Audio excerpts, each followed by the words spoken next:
Currency നിരോധനം പ്രതിസന്ധിയിലാക്കിയ മലയോര ക്ഷീര കർഷകർ പാൽ റോഡിലൊഴിച്ചായിരുന്നു പേരാവൂരിൽ പ്രതിഷേധ സമരം നടത്തിയത്. കാലിത്തീറ്റയടക്കം വാങ്ങാനാവാത്ത അവസ്ഥയിൽ ക്ഷീര സഹകരണ സംഘങ്ങളിൽ പണം കൂടുതൽ നേരിട്ട് കർഷകർക്ക് ലഭ്യമാക്കാനുള്ള സാഹചര്യം ഒരുക്കണമെന്നാണ് കർഷകരുടെ ആവശ്യം.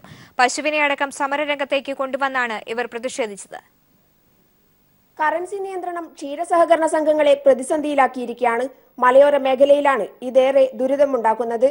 10,000-ലേറെ ക്ഷീരകർഷകരുള്ള പേരാവൂർ ബ്ലോക്കിൽ മാത്രമായി ഒരു മാസത്തോളമായി സംഘങ്ങളിലെ പ്രവർത്തനങ്ങൾ താളം തെറ്റിയതിനാൽ ക്ഷീരകർഷകരാകെ പ്രതിഷേധത്തിലാണ്. പശുവിനെയും കൊണ്ട് സമരരംഗത്തെത്തിയ ക്ഷീരകർഷകർ പാൽ റോഡിലൊഴിച്ചാണ് പ്രതിഷേധിച്ചത്. കർഷകർ ഈ പാലിന്റെ വിലയ്ക്ക് വേണ്ടി ക്യൂ നിൽക്കാൻ മാത്രമേ അവർക്ക് രാവിലെ മുതൽ സന്ധ്യ വരെ സാധിക്കുന്നുള്ളൂ. അതുകൊണ്ട് തന്നെ അവർക്ക് പശുവിനെ പോറ്റാനോ പശുവിന്റെ കാര്യം നോക്കാനോ പശുവിനെ കറക്കാനോ സാധിക്കാത്ത ഒരു അവസ്ഥ സംജാതമായിരിക്കുകയാണ്. പാൽ വില പരിധിക്ക് നിശ്ചയിക്കാതെ പണം പിൻവലിക്കാനുള്ള അധികാരം നൽകിക്കൊണ്ട് ഞങ്ങൾക്ക് കർഷകർക്ക് പൈസ സംഘത്തിൽ നിന്ന് പാൽ വില പണമായി നൽകാനുള്ള ഒരു സംവിധാനം ഒരുക്കി തരണമെന്നാണ് ഞങ്ങൾക്ക് അപേക്ഷിക്കാനുള്ളത്. പേരാവൂർ ബ്ലോക്ക് മിൽക്ക് സൊസൈറ്റി അസോസിയേഷന്റെ നേതൃത്വത്തിലായിരുന്നു സമരം. 1000-ലേറെ ക്ഷീരകർഷകർ പ്രതിഷേധ പ്രകടനത്തിൽ പങ്കെടുത്തു. News bureau, Kannur. നോട്ട് പ്രതിസന്ധി കൊല്ലത്തെ ക്രിസ്മസ് നക്ഷത്ര നിർമ്മാണ മേഖലയെ സാരമായി ബാധിച്ചു. കഴിഞ്ഞ വർഷത്തെ അപേക്ഷിച്ച് നക്ഷത്ര മൊത്തവ്യാപാര മേഖലയിൽ 70% ഇടിവ് രേഖപ്പെടുത്തി. നക്ഷത്ര നിർമ്മാണ തൊഴിലാളികൾക്കും പണിപോയി. കൊല്ലം ജില്ല നക്ഷത്ര നിർമ്മാണത്തിൽ പ്രധാന റോൾ നിർവഹിക്കുന്നുണ്ട്. ക്രിസ്മസിന്റെ വരവറിയിക്കുന്ന നക്ഷത്രങ്ങളുടെ 70% നക്ഷത്രങ്ങൾ നിർമ്മിക്കുന്നത് സ്ത്രീ തൊഴിലാളികളാണ്. 20ഓളം യന്ത്രവൽകൃത നിർമ്മാണ യൂണിറ്റുകൾക്ക് പുറമെ തീരദേശത്തെ വീടുകളിലും നക്ഷത്രങ്ങൾ പീസ് വർക്കായി തൊഴിലാളികൾ നിർമ്മിക്കുന്നു. ജാതിമത ഭേദമന്യേ കേരളീയർ വീടുകൾക്ക് മുന്നിൽ നക്ഷത്രങ്ങൾ സ്ഥാപിക്കാറുമുണ്ട്. എന്നാൽ ഇക്കുറി നോട്ട് ക്ഷാമത്തിൽപ്പെട്ട് അത് നാമം മാത്രമായി ചുരുങ്ങി. നക്ഷത്ര വിപണിയിൽ മിന്നിത്തിളങ്ങാൻ കൊതിച്ചിരുന്നവർക്ക് നോട്ട് പ്രതിസന്ധി കനത്ത തിരിച്ചടിയാണ് നൽകിയത്. ലക്ഷങ്ങളുടെ വ്യാപാരമാണ് മുൻകാലങ്ങളിൽ നടന്നിരുന്നതെങ്കിൽ ഇക്കുറി നക്ഷത്ര വ്യാപാരം കുത്തനെ ഇടിഞ്ഞു. കഴിഞ്ഞ മാസമൊക്കെ ഒത്തിരി കസ്റ്റമേഴ്സ് കുറവായിരുന്നു. നമ്മൾ കഴിഞ്ഞ വർഷം അപേക്ഷിച്ച് നോക്കുകയാണെങ്കിൽ ആരും ഇല്ലായിരുന്നു. ഞങ്ങൾ എത്രയോ ദിവസം ചുമ്മായിരുന്നു. ഒരു മനുഷ്യർ ആരും വരാതെ ഒത്തിരി ദിവസം ഞങ്ങൾ വെറുതെ ഇരുന്ന്. എന്നുവെച്ചാൽ വന്നാൽ നമുക്ക് അതിൻ്റെതായ രീതിയിൽ സാമ്പത്തികമായിട്ട് നമുക്ക് എന്തെങ്കിലും കിട്ടത്തുള്ളൂ. ക്രിസ്മസ് വിപണി ലക്ഷ്യമിട്ട് ഒരു വർഷത്തോളം നീണ്ട ഇവരുടെ പ്രയത്നമാണ് നോട്ട് പ്രതിസന്ധിയിൽപ്പെട്ട് തകർന്നത്. ക്രിസ്മസ് ആഘോഷം പോലും ദാരിദ്ര്യത്തിൽ മുങ്ങാനുള്ള സാധ്യതയുമുണ്ട്. ന്യൂസ് ബ്യൂറോ, കൊല്ലം. കർണാടക സർക്കാർ ഇൻഷുറൻസ് കമ്പനിയുടെ വ്യാജ ചെക്ക് ഉപയോഗിച്ച് 30 കോടിയിലേറെ രൂപ തട്ടിയെടുക്കാൻ ശ്രമിച്ച സംഭവത്തിൽ പ്രതികൾ ഉടൻ അറസ്റ്റിലായേക്കും. കാസർഗോഡ് ഉപ്പളയിലെ പാചകവാതക വിതരണ ഏജൻസിയുടെ അക്കൗണ്ട് മുഖേനയാണ് തട്ടിപ്പ് ശ്രമം നടന്നത്. ഉപ്പള ഫെഡറൽ ബാങ്ക് ശാഖയുടെ മാനേജറുടെ പരാതിയിൽ മഞ്ചേശ്വരം പോലീസാണ് കേസ് അന്വേഷിക്കുന്നത്.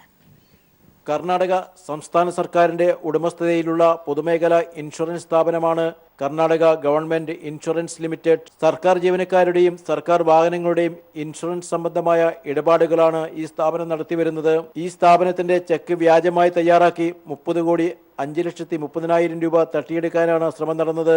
കാസർഗോഡ് ഉപ്പള നയാബസാറിൽ ഇൻഡെയിൻ പാചകവാതക ഏജൻസി നടത്തുന്ന സനിലയുടെ ഉപ്പള ഫെഡറൽ ബാങ്ക് ശാഖയിലെ അക്കൗണ്ട് വഴിയാണ് ചെക്ക് മാറാൻ ശ്രമിച്ചത്. സംശയം തോന്നിയ ഫെഡറൽ ബാങ്ക് മാനേജർ മഞ്ചേശ്വരം പോലീസിൽ പരാതി നൽകി. തുടർന്ന് സബ് ഇൻസ്പെക്ടർ പ്രമോദിന്റെ നേതൃത്വത്തിൽ നടത്തിയ അന്വേഷണത്തിൽ ഇങ്ങനെയൊരു cheque Karnataka government insurance limited സനിലയുടെ പേരിൽ നൽകിയിട്ടില്ലെന്ന് കണ്ടെത്തി. മാത്രമല്ല, സനില ഈ സ്ഥാപനവുമായി ഒരു വിധത്തിലും ഇടപാടുകാരിയുമല്ല. ഈ ഇൻഷുറൻസ് കമ്പനിയുടെ ഒരു വർഷത്തെ മൊത്തം സാമ്പത്തിക ഇടപാട് തന്നെ 25 കോടിയിൽ താഴെയാണ്. മറ്റു ചിലർ കൂടി വ്യാജ ചെക്ക് തയ്യാറാക്കുന്നതിന് സനിലയെ സഹായിച്ചതായി പോലീസ് കണ്ടെത്തിയിട്ടുണ്ട്. സനില മുൻകൂർ ജാമ്യത്തിന് കോടതിയെ സമീപിച്ചിരിക്കുകയാണ്. പ്രതികളെ വൈകാതെ അറസ്റ്റ് ചെയ്യാനാകുമെന്ന പ്രതീക്ഷയിലാണ് Manjeshwaram police. News bureau, Kasaragod. Note പ്രതിസന്ധി നേരിടാൻ കൺസ്യൂമർ ഫെഡ് പുതിയ പദ്ധതികൾ ആവിഷ്കരിക്കുന്നു. ഉപഭോക്താക്കൾക്കായി കൺസ്യൂമർ കൂപ്പണും ഓൺലൈൻ പോർട്ടലും ക്രിസ്മസ് ഡിസ്കൌണ്ട് വിൽപ്പനയും നടപ്പാക്കാനാണ് കൺസ്യൂമർ ഫെഡിന്റെ തീരുമാനം. വിതരണക്കാർക്ക് നൽകാനുള്ള കുടിശ്ശിക ഈ മാസം അവസാനത്തോടെ കൊടുത്തു തീർക്കുമെന്നും കൺസ്യൂമർ ഫെഡ് ഭരണസമിതി കൊച്ചിയിൽ വാർത്താസമ്മേളനത്തിൽ അറിയിച്ചു. 1,500 രൂപ നോട്ടുകൾ പിൻവലിച്ചതിനെ തുടർന്ന് സമ്പദ് വ്യവസ്ഥയിലുണ്ടായ പ്രതിസന്ധി നേരിടുന്നതിന് consumer fed Triveni supermarket നെറ്റ്വർക്കുകളെ സജ്ജമാക്കുകയാണ്. ഇതിന്റെ ഭാഗമായി 4 പ്രധാന പ്രവർത്തനങ്ങൾക്കാണ് കൺസ്യൂമർ ഫെഡ് രൂപം നൽകിയിരിക്കുന്നത്. പ്രാഥമിക സഹകരണ സംഘങ്ങളുടെയും ജില്ലാ സഹകരണ ബാങ്കുകളിലെയും നിക്ഷേപകർക്കും തൊഴിൽ ശൃംഖലയിലെ ജീവനക്കാർക്കും അതാത് ബാങ്കുകൾ വഴി 10, 50, 100 രൂപയുടെ മൂല്യമുള്ള കൂപ്പണുകൾ ലഭ്യമാക്കും. ഈ കൂപ്പൺ ഉപയോഗിച്ച് നിക്ഷേപകർക്ക് കൺസ്യൂമർ ഫെഡിന്റെ ഏത് ഔട്ട്ലെറ്റിൽ നിന്നും സാധനങ്ങൾ വാങ്ങാം. Consumer fed administrative committee convener M Mehboob. Delivery ആദ്യവാരത്തോടു കൂടി ഞങ്ങളുടെ പലവ്യഞ്ജന സാധനങ്ങളെല്ലാം ഓൺലൈനിൽ കൊടുക്കാൻ കഴിയുന്ന സംവിധാനവും ഞങ്ങൾ ഒരുക്കിയിട്ടുണ്ട്. കേരളത്തിലെ പ്രൈമറി ബാങ്കുകളുടെ സഹകരണത്തോടു കൂടി 2000 നീതി സ്റ്റോറുകൾ ആരംഭിക്കാൻ വേണ്ടി തീരുമാനിച്ചിട്ടുണ്ട്. ഈ ജനുവരി മാസം അതിൻ്റെ സംസ്ഥാന തല ഉദ്ഘാടനം നിർവഹിക്കാനാണ് ഞങ്ങൾ ആലോചിക്കുന്നത്. ജില്ലാ കേന്ദ്രങ്ങളിലെ തെരഞ്ഞെടുക്കപ്പെട്ട ത്രിവേണികളിൽ നിന്നും ഇ കൊമേഴ്സ് പോർട്ടൽ ഉപയോഗപ്പെടുത്തി ഓൺലൈനായി പല വ്യഞ്ജനങ്ങൾ വാങ്ങാനും സൗകര്യമൊരുക്കുന്നുണ്ട്. അടുത്ത വർഷത്തോടെ 2000 നീതി സ്റ്റോറുകളുടെ ശൃംഖലയ്ക്കും 1500ഓളം നീതി മെഡിക്കൽ സ്റ്റോറുകളുടെ ശൃംഖലയ്ക്കും രൂപം നൽകുമെന്നും ഭരണസമിതി വാർത്താസമ്മേളനത്തിൽ അറിയിച്ചു. News bureau, Kochi. കൈരളി ടിവിയുടെ ജനപ്രിയ reality show Patturumal season 10 grand finale മലപ്പുറത്തിന് പുതിയ ആവേശമായി. ചലച്ചിത്ര താരങ്ങളും പിന്നണി ഗായകരും അണിനിരന്ന മെഗാ ഷോ കാണാൻ 10,000ങ്ങളാണ് മഞ്ചേരിയിലെത്തിയത്. മാനെന്നും വിളിക്കില്ല, മയിലെന്നും വിളിക്കില്ല, പാടത്തിൻ മണി വിളക്കേ, നിന്നെ ഞാൻ പാടത്തിൻ മണി വിളക്കേ. വൈകുന്നേരത്തോടെ Manjeri boys higher secondary school ground അക്ഷരാർത്ഥത്തിൽ ആവേശക്കടലായിരുന്നു. 7 മണിയോടെ താരങ്ങളും കൈരളി ടിവിയിലെ അണിയറ പ്രവർത്തകരും പട്ടുറുമാൽ വീശി ജനപ്രിയ reality show Patturumal season 10 grand finale ഔദ്യോഗികമായി ഉദ്ഘാടനം ചെയ്തു.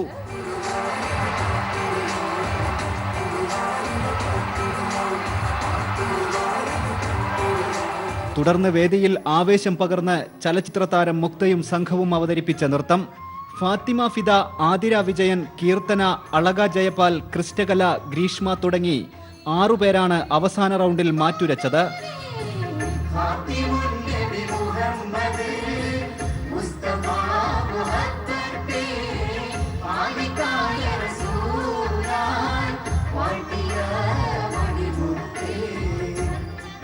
നജീം അർഷാദ്, രതീഷ് വേഗ, ഒയു ബഷീർ, സജില സലീം തുടങ്ങി താരനിര വേറെയും. ഒപ്പം കുട്ടിപ്പട്ടുറുമാലിലെ കുരുന്നു പ്രതിഭകൾ കൂടി വേദിയിലെത്തിയതോടെ ആവേശം വാനോളമുയർന്നു.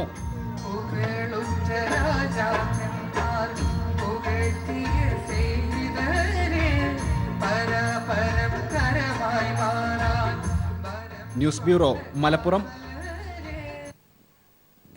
അയൽവാസിയെ കുത്തിപ്പരിക്കേൽപ്പിച്ച കേസിൽ കസ്റ്റഡിയിലെടുത്തയാൾ പോലീസ് സ്റ്റേഷനിൽ മരിച്ചു. ചേരാനെല്ലൂർ സ്വദേശി ഷിഹാസാണ് മരിച്ചത്. അയൽവാസിയെ കുത്തിപ്പരിക്കേൽപ്പിച്ച കേസിൽ ഇന്നലെയാണ് പോലീസ് ഇയാളെ പിടികൂടിയത്. തുടർന്ന് പോലീസും നാട്ടുകാരും ചേർന്നാണ് ഇയാളെ സ്റ്റേഷനിൽ എത്തിച്ചത്. എന്നാൽ ഷിഹാസിന്റേത് കസ്റ്റഡി മരണമല്ലെന്ന് പോലീസ് വ്യക്തമാക്കി. കസ്റ്റഡിയിലെടുക്കുന്ന സമയത്ത് അമിതമായി മദ്യപിച്ച നിലയിലായിരുന്നു ഷിഹാസ്. ദുരന്തങ്ങളെ നേരിടാൻ സാമൂഹ്യാധിഷ്ഠിത പ്രതികരണമാണ് അഭികാമ്യമെന്നും സംസ്ഥാന സർക്കാരിന്റെ പഞ്ചവത്സര പദ്ധതിയിൽ ഇത് ഉൾപ്പെടുത്തണമെന്നും ദേശീയ ദുരന്ത നിവാരണ സമിതി അംഗം retired lieutenant general colonel Naresh Chandra Marwa നിർദ്ദേശിച്ചു. പരമ്പരാഗത അറിവുകളെ അവഗണിച്ചതിന്റെ പരിണിതഫലങ്ങളാണ് ഇന്നത്തെ ദുരന്തങ്ങൾക്ക് കാരണമെന്ന് സംസ്ഥാന ദുരന്ത നിവാരണ സമിതി അംഗം ശേഖർ കുര്യാക്കോസ് പറഞ്ഞു. രവി പിള്ള ഫൗണ്ടേഷന്റെ ബി സേഫ് ദേശീയ സെമിനാർ കാരുണ്യവം 2016 സംസാരിക്കുകയായിരുന്നു ഇരുവരും. പാരവൂർ പുറ്റിങ്ങൽ വെടിക്കെട്ട് ദുരന്തത്തിന്റെ അനുഭവങ്ങളുടെ പാഠങ്ങളും ഉൾക്കൊണ്ടാണ് ബി സേഫ് എന്ന വിഷയത്തിൽ സെമിനാർ സംഘടിപ്പിച്ചത്. കൂട്ടുത്തരവാദിത്തത്തിൽ നിന്ന് ഒഴിഞ്ഞുമാറുന്നതും നിയമങ്ങൾ കാറ്റിൽ പറത്തുന്നതുമാണ് ദുരന്തങ്ങൾ തുടർക്കഥയാകുന്നതെന്നും ഇത് നേരിടാൻ സാമൂഹികാധിഷ്ഠിത പ്രതികരണമാണ് വേണ്ടതെന്നും പഞ്ചവത്സര പദ്ധതിയിൽ ഇത് ഉൾപ്പെടുത്തണമെന്നും ദേശീയ ദുരന്ത നിവാരണ സമിതി അംഗം retired lieutenant general colonel Naresh Chandra Marwa നിർദ്ദേശിച്ചു. അതേസമയം മുൻ തലമുറ യൂത്ത് ലീഗ് സംസ്ഥാന അധ്യക്ഷ സ്ഥാനത്തേക്ക് മുനവർ അലി ശിഹാബ് തങ്ങൾ മുനവർ അലി ശിഹാബ് തങ്ങൾ യൂത്ത് ലീഗിന്റെ സംസ്ഥാന അധ്യക്ഷൻ. PK ഫിറോസിനെ ജനറൽ സെക്രട്ടറിയായും സമദിനെ ട്രഷററായും തെരഞ്ഞെടുത്തു. മുസ്ലിം ലീഗ് നേതൃയോഗത്തിലുണ്ടായ ധാരണയനുസരിച്ച് ET മുഹമ്മദ് ബഷീർ അവതരിപ്പിച്ച പാനൽ സംസ്ഥാന കൌൺസിൽ അംഗീകരിക്കുകയായിരുന്നു. യൂത്ത് ലീഗ് സംസ്ഥാന അധ്യക്ഷ സ്ഥാനത്തേക്ക് മുനവർ അലി ശിഹാബ് തങ്ങൾ എത്തുമ്പോൾ അത് പാണക്കാട് കുടുംബത്തിൽ നിന്നുള്ള മറ്റൊരംഗത്തിന്റെ രാഷ്ട്രീയ പ്രവേശനത്തിന്റെ തുടക്കം കൂടിയാണ്. നേരത്തെ നജീബ് കാന്തപുരം, PK ഫിറോസ് എന്നിവരുടെ പേരുകൾ സംസ്ഥാന അധ്യക്ഷ സ്ഥാനത്തേക്ക് ഉയർന്നു വന്ന സാഹചര്യത്തിൽ സമവായമെന്ന നിലയിലാണ് മുനവർ അലി ശിഹാബ് തങ്ങളെ അധ്യക്ഷ സ്ഥാനത്തേക്ക് കൊണ്ടുവന്നത്. PK ഫിറോസിന് ജനറൽ സെക്രട്ടറി സ്ഥാനം നൽകിയപ്പോൾ നജീബ് കാന്തപുരത്തിന് സീനിയർ വൈസ് പ്രസിഡന്റ് എന്ന പുതിയ തസ്തിക സൃഷ്ടിച്ച് നൽകി തൃപ്തിപ്പെടുത്തി. രാഷ്ട്രീയ പരിചയമില്ലാത്തത് പ്രവർത്തനത്തിന് തടസ്സമാകുമോ എന്ന ചോദ്യത്തിന് മുനവർ അലി ശിഹാബ് തങ്ങളുടെ മറുപടി ഇങ്ങനെ: മുസ്ലിം ലീഗിന്റെ ഒരു രാഷ്ട്രീയ സംസ്കാരം, അത് മുസ്ലിം ലീഗ് എന്നുള്ള നമ്മുടെ മതസംഘടന, അതിന്റെ കീഴിൽ വളരെ അനുസരണബോധത്തോടു കൂടി പ്രവർത്തിക്കുന്ന കീഴടങ്ങളാണ് യൂത്ത് ലീഗ് MSF ഒക്കെ. അപ്പോൾ അതിൽ കൗൺസിൽ താഴെത്തട്ടിലൂടെയുള്ള മെമ്പർഷിപ്പ് ക്യാമ്പയിൻ നടന്നു, അതിലൂടെ വന്നു. അപ്പോൾ എല്ലാ രീതിയിലും എല്ലാവരും ഉൾക്കൊള്ളുന്ന രീതിയിൽ ഒരു സമാജത്തോടു കൂടി മുസ്ലിം ലീഗിൻ്റെ നേതാക്കളുടെ ആശീർവാദത്തോടു കൂടി അവരുടെ പ്രോത്സാഹനത്തോടു കൂടിയാണ് ഈ ഒരു ചടങ്ങ് ഇവിടെ ഈ ഒരു കൗൺസിലോട് കൂടിയത്. അത് വളരെ ഭംഗിയായി എല്ലാവരും സ്വീകരിക്കുന്ന രീതിയിൽ അപശബ്ദമൊന്നും ഇല്ലാതെ തന്നെ അതിവിടെ പ്രഖ്യാപിക്കുകയും ചെയ്തു. ജനറൽ സെക്രട്ടറി PK ഫിറോസ് അധ്യക്ഷന് പിന്തുണയുമായി എത്തി. 6 വൈസ് പ്രസിഡന്റുമാരെയും 7 ജനറൽ സെക്രട്ടറിമാരെയും കൗൺസിൽ തിരഞ്ഞെടുത്തു. News bureau, Kozhikode. പ്രശസ്ത ഡ്രമ്മർ ശിവമണി ശബരിമലയിൽ ദർശനം നടത്തി. തിരുനടയിലും തീർത്ഥാടകർക്കായി നടപ്പന്തലിലും തന്റെ മാന്ത്രിക സംഗീത വിരുന്ന് അവതരിപ്പിച്ചാണ് ശിവമണി മടങ്ങിയത്. പകരം വെക്കാനാവാത്ത താളവാദ്യ വിദഗ്ധൻ ശിവമണി രാവിലെയോടെയാണ് തിരുസന്നിധിയിലെത്തിയത്. കൊടിമരത്തിന് താഴെ തുടർന്ന് ഡ്രം സെറ്റിന്റെ മാന്ത്രിക ദണ്ഡുകളാൽ ശരണകീർത്തനങ്ങൾ ഒരുക്കി.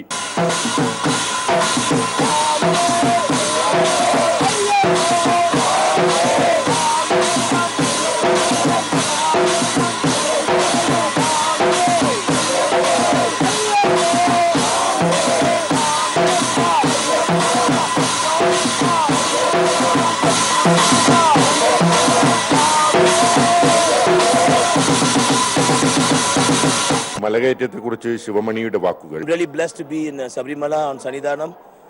We did a lovely darshan and all the magic is doing Swami. തുടർന്ന് സുഹൃത്തും കീബോർഡിസ്റ്റുമായ പ്രകാശ് ഉള്ളേരിക്കൊപ്പം നടപ്പന്തലിൽ തീർത്ഥാടകർക്കായി താളവിസ്മയം തീർത്തു.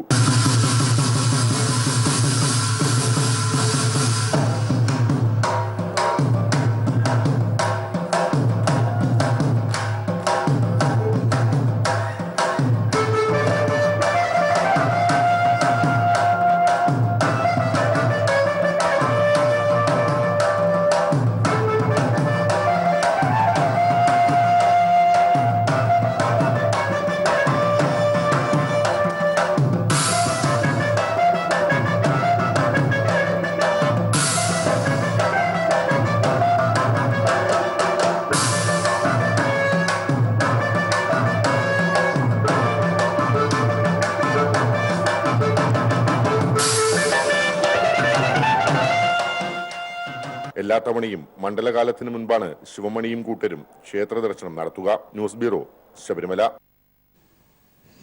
അമ്പലപ്പുഴ പേട്ട സംഘത്തിന്റെ പെരിയോനായി എരുമേലി പേട്ട കിട്ടിയ അയ്യപ്പ സന്നിധിയിലേക്ക് പോകാൻ കർമ്മനിരതനാവുകയാണ് കളത്തിൽ ചന്ദ്രശേഖരൻ നായർ. പ്രായത്തിന്റെ അവശതകൾ മറന്ന് തുടർച്ചയായ 18ാം തവണയും കഠിനമായ വ്രതനിഷ്ഠയിൽ ശബരിമല തീർത്ഥാടനത്തിന് മുഖ്യ കാർമ്മികത്വം വഹിക്കാൻ കഴിയുന്നതിന്റെ സന്തോഷത്തിലാണ് അദ്ദേഹം.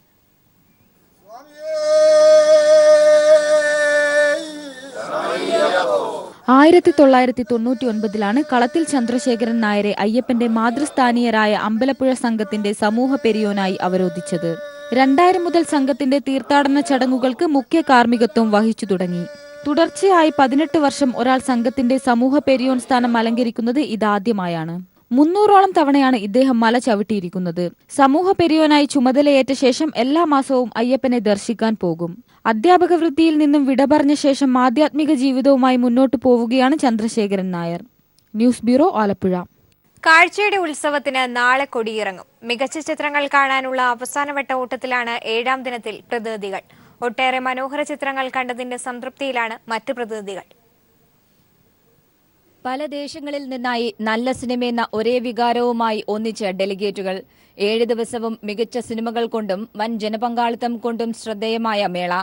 38 രാജ്യങ്ങളിൽ നിന്നായി 103 വിദേശ പ്രതിനിധികളാണ് ഇത്തവണ മേളയ്ക്കെത്തിയത്. 7ാം ദിനത്തിൽ കിംകിടുക്കിന്റെ നെറ്റും പാബ്ലോ നെരൂദയുടെ ജീവിതം പറയുന്ന നെരൂദയുടെയും അവസാന പ്രദർശനം പ്രേക്ഷക പ്രതീക്ഷയാണ്. Han pasado solo 3 años desde el fin de la Segunda Guerra Mundial y aquí está a punto de empezar una persecución fabulosa. Con ustedes, el poeta Pablo Neruda. ¿Puedo escribirlo? സിനിമകളുടെ ആദ്യവട്ട പ്രദർശനം കഴിഞ്ഞ ദിവസം കൊണ്ട് പൂർത്തിയായിരുന്നു. അതുകൊണ്ട് തന്നെ മികച്ച സിനിമകൾ കണ്ടു തീർക്കാനുള്ള അവസാനവട്ട ഓട്ടത്തിലാണ് പ്രതിനിധികൾ. ഏറ്റവും അധികം കാഴ്ചക്കാരുള്ള മത്സര വിഭാഗ ചിത്രങ്ങൾക്ക് വലിയ തിരക്ക് തന്നെയാണ് 7ാം ദിനത്തിലും അനുഭവപ്പെടുന്നത്. അവസാനവട്ട പ്രദർശനങ്ങൾ ഉൾപ്പെടെ 62 സിനിമകളാണ് 7ാം ദിനത്തിൽ പ്രേക്ഷകർക്ക് മുന്നിലെത്തുന്നത്. News bureau, Thiruvananthapuram. 21ാമത് രാജ്യാന്തര ചലച്ചിത്രമേളയുടെ കേന്ദ്ര പ്രമേയത്തെ ആസ്പദമാക്കി വീഡിയോ ആൽബം. രഘുപതി പയ്യാർ ആണ് ആൽബം യാഥാർത്ഥ്യമാക്കിയത്. എല്ലാ ചലച്ചിത്രമേളകളിലും സിനിമകൾ കണ്ടാസ്വദിക്കാനെത്തുന്ന ഡെലിഗേറ്റാണ് പാട്ടുകാരനായ രഘുപതി പയ്യാർ. പതിവ് തെറ്റിക്കാതെ ഇത്തവണയുമുണ്ട് മേളയെക്കുറിച്ചുള്ള വീഡിയോ ആൽബം. മേള മേള അടിപൊളി മേള എന്നതായിരുന്നു കഴിഞ്ഞ വർഷം അദ്ദേഹം പുറത്തിറക്കിയ ആൽബം. ഗാനത്തിന്റെ വരികളും പാടിയതും എല്ലാം രഘുപതി തന്നെ. ഈ വർഷം അതേപോലെ വേറൊരു കുറച്ചുകൂടെ ഒരു ഹിപ് ഹോപ്പ് സ്റ്റൈലൊരു സാധനം ചെയ്തിട്ടുണ്ട്. അത് നമ്മുടെ ലിറിക്സ് ചെയ്തിരിക്കുന്നത് BT അനിൽകുമാർ എന്ന് പറഞ്ഞൊരു മാധ്യമ പ്രവർത്തകനാണ്. ഇതിൽ കേൾക്കുക, എൻജോയ് ചെയ്യുക. 2 മിനിറ്റ് 55 സെക്കൻഡ് ദൈർഘ്യമാണ് ആൽബത്തിനുള്ളത്. അടുത്ത മേളയ്ക്കും രഘുപതി വരും പുതിയ ആൽബവുമായി. News bureau, Thiruvananthapuram. 21ാമത് രാജ്യാന്തര ചലച്ചിത്രമേള മികവുറ്റ സിനിമകൾ കൊണ്ട് മാത്രമല്ല ശ്രദ്ധേയമാകുന്നത്. മേള നിലനിർത്തുന്ന ഗ്രീൻ പ്രോട്ടോകോൾ ഭൂമിയെ സംരക്ഷിക്കുക എന്ന സന്ദേശവും നൽകുന്നു.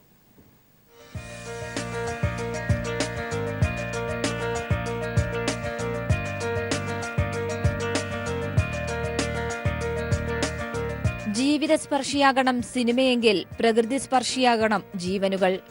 അതാണ് 21ാമത് രാജ്യാന്തര ചലച്ചിത്രമേള യാഥാർത്ഥ്യമാക്കിയത്. ചരിത്രം സൃഷ്ടിച്ചാണ് ഭൂമിയുടെ പച്ചപ്പ് നിലനിർത്തണമെന്ന പച്ചപ്രകാശം മേളയിൽ പരന്നത്. പ്ലാസ്റ്റിക്കിന്റെ ഉപയോഗം കുറച്ചുകൊണ്ട് ഗ്രീൻ പ്രോട്ടോകോൾ യാഥാർത്ഥ്യമാക്കിയ മേള.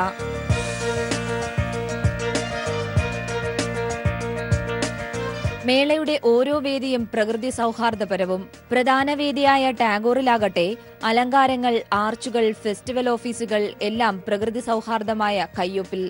മുള, ചണം, വൈക്കോൽ, തുണി ഇവയായിരുന്നു വേദികളിലും പരിസരത്തും ഉപയോഗിച്ചത്. പ്രതിനിധികളുടെ ബാഗുകളിലും ഈ ആശയം നിലനിർത്തി.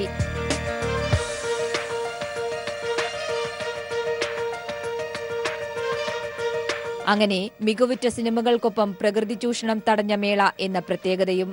ലോകക്കാഴ്ചകളുടെ ഒരാഴ്ച. 21ാമത് രാജ്യാന്തര ചലച്ചിത്രമേള ഒരു സന്ദേശം കൂടിയാണ് ഇവിടെ നൽകുന്നത്. പ്രകൃതിയെയും പച്ചപ്പിനെയും സംരക്ഷിക്കണം എന്ന സന്ദേശം. Green IFFK. ബിച്ചു പൂവച്ചലിനൊപ്പം ഷീജ. സ്പോർട്സ് വാർത്തകളിലേക്ക്. കൊച്ചിയിൽ നടക്കാനിരിക്കുന്ന ISL ഫൈനലിന് ടിക്കറ്റ് ലഭിക്കാത്തതിൽ പ്രതിഷേധവുമായി ആരാധകർ. സംഘാടകർ ബ്ലാക്കിന് വിൽക്കാൻ ടിക്കറ്റ് മാറ്റിവെച്ചിരിക്കുകയാണെന്നാണ് ആരോപണം. ഓൺലൈൻ വിൽപ്പനയും നിർത്തിവെച്ചതാണ് കടുത്ത പ്രതിഷേധത്തിന് കാരണം. ഡൽഹിയെ തകർത്ത് കേരള ബ്ലാസ്റ്റേഴ്സ് ഫൈനലിൽ എത്തിയതോടെ ആരാധകരുടെ ആവേശം വാനോളമാണ്. ഞായറാഴ്ച നടക്കുന്ന ഫൈനലിൽ അത്ലറ്റിക്കോ ഡി കൊൽക്കത്തയെ കൊച്ചിയിൽ ബ്ലാസ്റ്റേഴ്സ് എതിരിടുമ്പോൾ ആ മത്സരത്തിന് സാക്ഷിയാകാൻ കൊതിക്കുന്നവരാണ് ഓരോ ഫുട്ബോൾ പ്രേമിയും. പക്ഷേ ടിക്കറ്റിനായി കലോ സ്റ്റേഡിയത്തിലെ കൗണ്ടറിൽ എത്തുന്നവർ നിരാശരായി മടങ്ങുകയാണ്. ഇതിന്റെ ടിക്കറ്റ് മുഴുവൻ ബ്ലാക്കിന് കൊടുത്തേക്കാണ്. ഒരാൾക്ക് തന്നെ 100 എണ്ണം കൊടുത്തിട്ടുണ്ട്. അത് മറ്റന്നാളെ കൊണ്ടുവന്ന് ബ്ലാക്കിന് വിൽക്കാൻ വേണ്ടിയിട്ടല്ലേ. ഇവിടെ വളരെ സന്തോഷമായിട്ടാണ് ഞായറാഴ്ചത്തെ കളി കാണാനായിട്ട് ഞാൻ വന്നിരുന്നത്. ടിക്കറ്റ് എടുക്കാനായിട്ട് വന്നാൽ ഇവിടെ എല്ലാം അടച്ചു കൂട്ടിയിരിക്കുന്നു. ഇവിടെ ടിക്കറ്റ് ഇല്ല എന്നാണ് പറയുന്നത്, കംപ്ലീറ്റ് തീർന്നെന്നാണ് പറയുന്നത്. ഓൺലൈൻ സൈറ്റായ ബുക്ക് മൈ ഷോയിലെ ടിക്കറ്റ് വിൽപ്പന നേരത്തെ തന്നെ തീർന്നു. ടിക്കറ്റ് സോൾഡ് ഔട്ട് എന്ന സന്ദേശമാണ് ഓൺലൈനിൽ ബുക്ക് ചെയ്യാൻ ശ്രമിക്കുന്നവർക്ക് ലഭിക്കുന്നത്. ഓൺലൈൻ ഇന്നലെ 9 മണിക്ക് കഴിഞ്ഞത് തീർന്നെന്നാണ് പറയുന്നത്. ഇവിടെ വന്നപ്പോൾ ഇവിടെയും ഇല്ലെന്നാണ് പറയുന്നത്. കൊച്ചിയിലെ ആദ്യപാദ സെമിയിലും ടിക്കറ്റ് ലഭിക്കാത്തത് കടുത്ത പ്രതിഷേധത്തിനും അനിഷ്ട സംഭവങ്ങൾക്കും ഇടയാക്കിയിരുന്നു. News bureau, Kochi.